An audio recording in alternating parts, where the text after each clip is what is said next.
Some say the world is just what it seems, orderly, predictable, safe. But then there are the others, the ones who've seen beneath the surface. In the shadowy stillness of Red River Gorge, the unsettling land between the lakes, and the twisting hollows of Daniel Boone Forest, things vanish.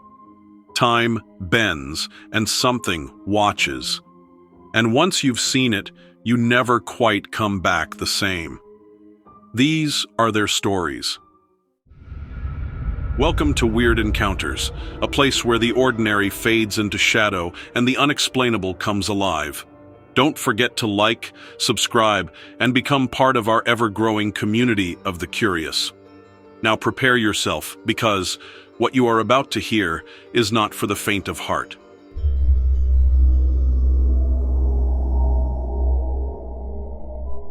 A peaceful fishing trip deep in Kentucky's Red River Gorge becomes a waking nightmare. Whispers in the dark, shadows among the trees. Was it legend, or was it something truly horrifying lurking just beyond the firelight? A listener writes in, "I don't even know how to begin this. I'm still shaking thinking about it, honestly. My name's Dave. I live in Lexington, but my whole family's from Wolfe County, down near Red River Gorge in Kentucky. I spend most weekends there with my cousins. We usually fish, camp, and just get away from things. We never really thought about all the creepy stories the old-timers told us growing up. My grandma, bless her soul, used to warn us not to be out late near the gorge, especially near Swift Camp Creek. Something about strange lights, whispers in the dark, and people disappearing. It started about 3 weeks ago. My cousin Joey and me planned an overnight fishing trip to Swift Camp Creek. The fish there are always big, especially trout. Anyway, we got out there late afternoon, nothing weird, just normal stuff. Set up camp, got the fire going, had some beers. Typical night. We didn't even talk about the stories, but now I wish we had. Right around dusk, things got real quiet. Not like peaceful quiet, I mean weird quiet. Joey noticed first. He said it felt like the trees were holding their breath. I laughed at first, figured he was just spooked by the old stories.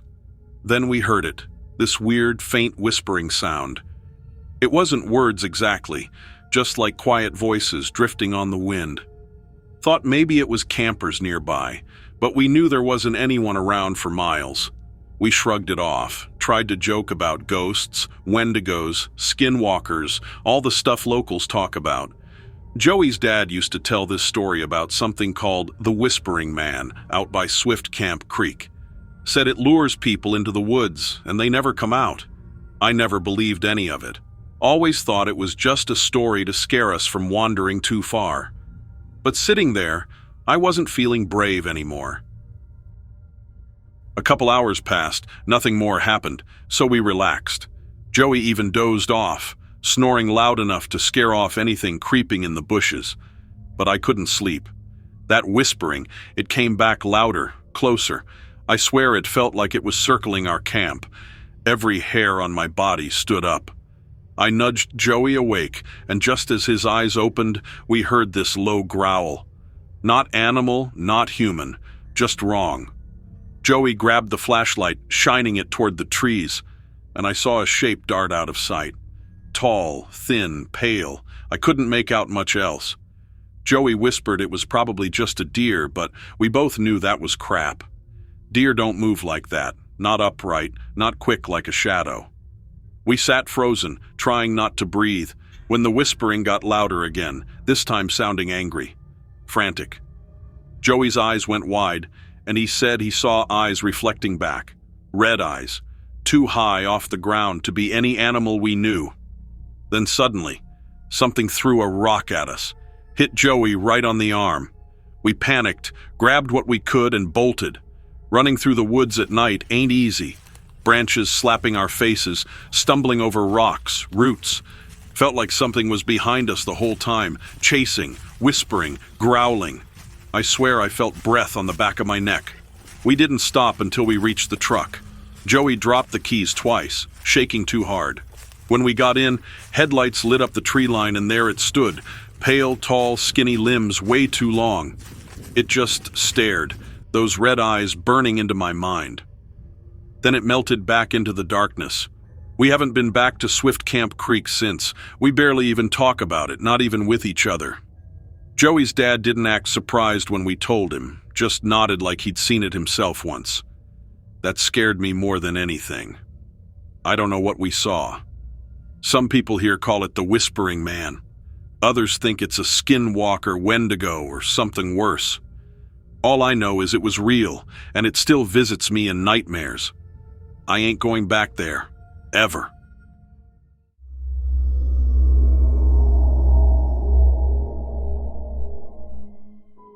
A group of friends, a sunny hike, a picture-perfect day turned ominous in an instant at Kentucky's scenic land between the lakes. Blood, growls, shadows. What was stalking them in those deep, silent woods? This is a chilling story sent in by one of our listeners. Comment, and let them know what you think. My name's Sarah, and I'm from Clarksville, Tennessee. Me and my friends decided to head up to land between the lakes in Kentucky. People always talk about how pretty it is there, right? Woods, water, hiking trails, and lots of camping spots. But no one really talks much about the weird stories or legends, unless you ask around.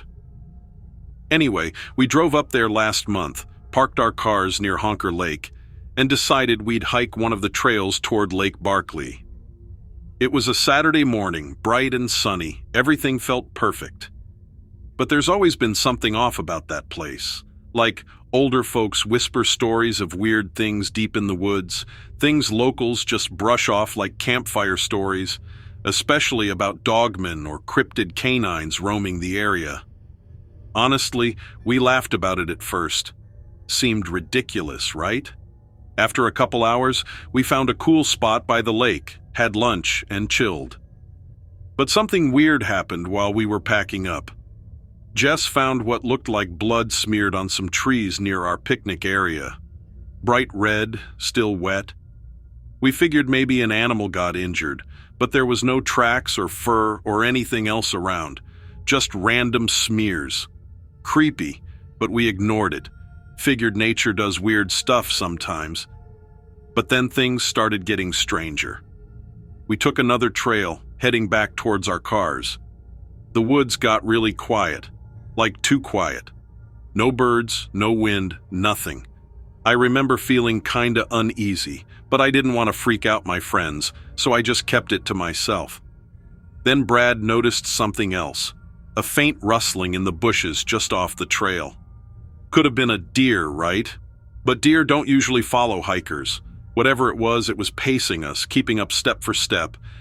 Jess, being Jess, started joking it might be the Dogman everyone talks about around town. I knew she was kidding, but hearing that name in those quiet woods gave me chills. Dogman sightings go way back around that area. Supposedly, campers have seen giant wolf-like creatures standing upright, watching from the shadows, especially near Lake Barkley. My Uncle Carl swears he saw one years ago, described it as massive, dark fur, human-like figure but with a wolf head, and it had yellow eyes that glow. People around here sometimes tell tales about hikers who vanish without a trace, their gear found scattered and clawed, like some creature marked its territory. Anyway, we kept moving faster, hoping whatever was following us would lose interest, but it didn't. Then we heard growling. Low and deep, not like a dog, but deeper, more menacing. That's when we decided to hurry up, almost jogging. My heart was pounding out of my chest. Brad joked nervously about the time his brother saw something strange out here last summer. Apparently, his brother heard howling late at night, howling that sounded almost human but wasn't. Brad laughed it off, but you could see the fear in his eyes. And then Brad tripped, fell hard, twisted his ankle pretty badly. We had to help him up. He was in pain, and that slowed us down a lot. The rustling and growling got closer, and we started seeing these dark shapes moving between the trees. We couldn't make them out clearly, just shadows weaving through the underbrush. Jess said she saw something watching from behind a large oak tree, eyes glinting yellow, too high to be any normal animal. When we finally saw the cars parked ahead, relief flooded us, but not for long. Something ran across the trail behind us, fast, on two legs. We saw its shadowy figure in the corner of our eyes. Tall, muscular, wolf-like, just like the stories. Jess screamed, and we bolted for the cars. I didn't look back. I just helped get Brad into the car as fast as we could. But as I slammed the door, I caught sight of it clearly in the rearview mirror. Standing at the edge of the woods was a huge, dark fur creature with yellow eyes staring straight at us. I felt like it was daring us to come back. We sped off and didn't stop until we got home. The whole ride back, Brad swore he saw shapes chasing the car from the woods. The next day we tried telling some locals, but they just shrugged it off, saying we weren't the first to see something weird out there. One old-timer said he'd lost a hunting dog to something unnatural out by Lake Barkley years ago, but he wouldn't say more. It makes me wonder what else folks around here have seen and just don't talk about.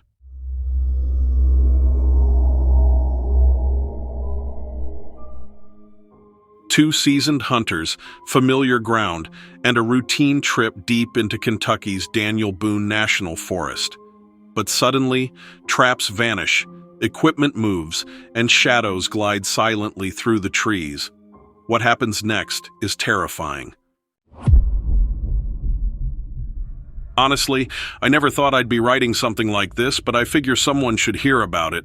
My name's Brian. I live down in Berea, Kentucky, not far from Daniel Boone National Forest. Been hunting those woods all my life. My dad hunted there, my grandpa too. So it's not like I don't know the place or I scare easy, but something happened that's got me shook pretty bad. Me and my buddy Greg headed up near Cave Run Lake. We've hunted there plenty, always brought home deer, occasionally turkey. Nothing weird ever happened before. Just regular woods stuff. Old-timers sometimes talk about spooky things in Daniel Boone Forest, lights in the trees, missing people, strange creatures, but everyone mostly laughs it off. Folks always saying it's nothing more than moonshine stories. Anyway, we set up camp Friday night, got our gear ready. Woke up early Saturday morning, planned a long day of hunting. Right away, something felt off. Couldn't quite put my finger on it, but it was like the woods were watching us. Greg felt it too, kept glancing around like something was following him. We shook it off, figuring it was just nerves. We hunted till around noon, saw absolutely nothing. Usually the deer are active around sunrise, but there wasn't even a squirrel. Weird, but we kept going. Finally, around midday, Greg noticed one of his traps was gone. Not sprung, just vanished.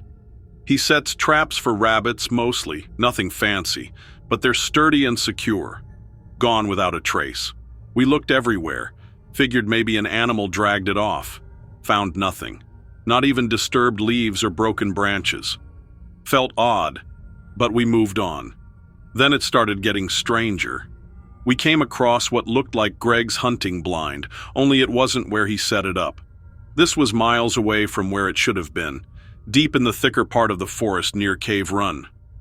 That thing takes time to set up and secure. Ain't no way it just moved itself. Greg got really quiet, started acting nervous. Said something about his grandfather, mentioning how things sometimes moved around out here on their own. I thought he was just spooked, but I started getting uneasy too. As we stood there, trying to figure it out, we noticed the air got thick, heavy. Like when a storm's rolling in, but the sky was clear. Suddenly, there was this rustling noise. Not like an animal rustle, but something bigger, heavier. Greg whispered it reminded him of a story his uncle once told him about hunters losing gear, then spotting a tall, thin figure darting between trees, stealing traps and gear. Some called it the Thin Man, or something. A weird creature local hunters mentioned from time to time. Always figured it was nonsense until that moment. And then we saw it, a shape in the distance, moving between the trees. Tall, too tall, thin like a shadow but stretched too long. It didn't move right, almost like it glided or drifted rather than walked. Every instinct told me to run. But running through woods you ain't familiar with, even if you think you are, ain't easy or smart. Trees blur together, everything looks the same. Greg started shouting directions, panic edging his voice, which didn't help my nerves one bit. We tried heading back to camp, but it felt like we were being led in circles. I swear we passed the same fallen oak twice, even though we were going straight as we could manage. Greg started mumbling prayers, eyes darting everywhere. I tried to keep calm, but my heart was pounding out of my chest. At one point, I thought I saw something, a flash of movement out of the corner of my eye, just beyond a thick patch of trees. But when I looked again, nothing was there. Eventually, after what felt like forever, we stumbled onto a path that led back to our campsite, only to find our campsite wrecked. Greg's rifle, tent, even his backpack, all missing, not knocked over or dragged away, just gone. No tracks around, nothing. And the weirdest part was, our campfire had been completely buried under dirt, like something didn't want us there. We both stood there in disbelief, barely speaking, just staring. We got out of there fast as we could, not looking back. The hike back felt endless, like something was trailing behind us, matching our steps exactly. Some locals said it's been going on for years, and they warned us about going too deep into Daniel Boone, said those woods ain't right. Another guy mentioned seeing strange figures between the trees at dusk. Greg says he'll never go back. I'm thinking the same. Whatever took our gear, whatever that shadow was, it's still out there. And if you're thinking of hunting near Cave Run Lake, maybe think again. Because now I can't shake the feeling that we weren't just unlucky, we were deliberately targeted by something out there in those woods. And so, another strange encounter fades away. A trick of the mind, or something far more unsettling. That's for you to decide. Thank you so much for watching my stories. Make sure you hit that like button, subscribe, and turn on notifications. Your support is what keeps this channel going.